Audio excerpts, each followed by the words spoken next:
If you do see me in the street, tell me how you felt about something that I made, because it literally blows my mind every time.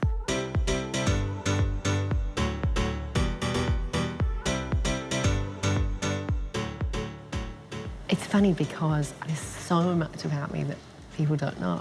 There's this little layer on the top that people are aware of. And for the most part, I live this very, very private life. Touring finished and I stayed quite stagnant for a couple of years. I moved out of home and I went through a breakup within like a month. And I was just kind of knocking around this house by myself, learning to sleep alone every night, learning to enjoy my own company. There's all these crazy things that you go through.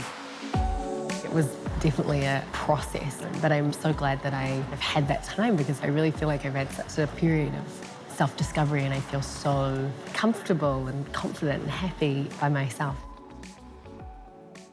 I like what I like, and I like not knowing if it is like good or not. You know, I make pop music. My whole thing was to rip down any possible exclusive vibes.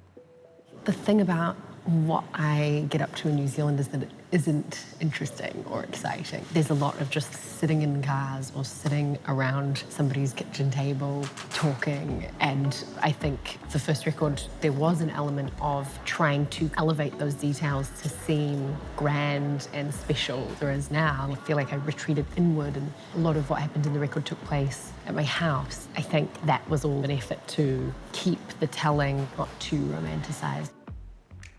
The record is just that weird document about partying, and I went to a lot of like fun, kind of scummy house parties in Auckland, which I feel like you can't really do in LA. In LA, they're like, we have a valet. And you're like, not the same. That's amazing. So prehistoric. I just constantly feel blindsided by life, and so amazed by it and confused by it and betrayed by it, and it's all of those emotions that keep me writing. I don't put myself in situations to have material, I think. And the second you're doing that, it's like cheating on a test. Just enjoying the art. I thought that everyone knew that I had synesthesia, and then I talked about it in this New York Times article, and I don't think people did. Wow.